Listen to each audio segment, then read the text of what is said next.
ನೋಡಿರಿ ಅವು ಒಂದೊಂದಾಗಿ ನೆಕ್ತಾವೆ. ಅದರಲ್ಲಿ ಆಮ್ಲ, ಆಮೇಲೆ ನ್ಯೂಟ್ರಿನಿಸು, ಆಮೇಲೆ ಉಪ್ಪಿನಾಂಶ ಏನೇನೋ ಎಲ್ಲ ತೋರಿಸಿದಾರೆ. ಆದ್ರೆ ಅದರಿಂದ ಮರಿ ಗುದ್ದಾಡಲ್ಲ. ಅದನ್ನೇನಾರು ನೆಕ್ಕೊಂಬಿಡ್ತಾವೆ. ಇನ್ನೊಂದ್ರ ಮೈ ನೆಕ್ಕಲ್ಲ, ಇದನ್ನು ಮಾಡಲ್ಲ, ಅದನ್ನೇ ನೆಕ್ಬಿಡ್ತಾವೆ. ಅದನ್ನು ಹಿಂಗೆ ಕಟ್ಬೇಕು ಕ್ಲೀನಾಗಿ. ಅದು ಬಾಯಿ ಸಿಕ್ಕರೆ ಕಡಿಯೋಕೆ ಹೋದ್ರೆ ಹಿಂದಕ್ಕೆ ಹೋಗ್ಬೇಕು. ಅದು ಆ ಥರ ಕಟ್ಟಿದ್ರೆ ಮಾತ್ರ ಅದು ಚೆನ್ನಾಗಿ ಆಕೈತಿ. ಇದ್ರದ್ದು ಪೂರ ಮಾಹಿತಿ ನಾನು ಮೊನ್ನೆ ಕಟ್ಟಿದ್ದೇನೆ. ಇದ್ರದ್ದು ರಿಸಲ್ಟು ನನಗಿನ್ನೂ ಗೊತ್ತಿಲ್ಲ. ಗೊತ್ತಾದ ತಕ್ಷಣ ಇನ್ನೊಂದು ವಿಡಿಯೋ ಮಾಡ್ತೇನೆ. ಇದು ಎಷ್ಟು ದಿವಸ ಬರ್ತೈತಿ, ಇದಕ್ಕೆ ಏನೇನು, ಈ ಮರಿ ಹೆಂಗೆ ಅಂತಂದು, ಅದು ತಿನ್ನೋದ್ರಿಂದ ಯೂಸ್ ಏನು ಅಂತಂದು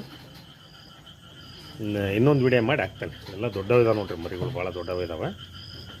ಈಗ ಫುಡ್ ತಿಂದು ಅವನ್ನ ಕೆನಕ್ಕೆ ಹೋಗಿದ್ದಾವೆ ನೋಡ್ರಿ. ಮರಿ ಹೆಂಗಿದಾವೆ ದೊಡ್ಡವು. ನಮ್ಮಲ್ಲಿ ಬಂದು 1 ತಿಂಗಳ ಮೇಲೆ 5 ದಿವಸ ಆಯಿತು.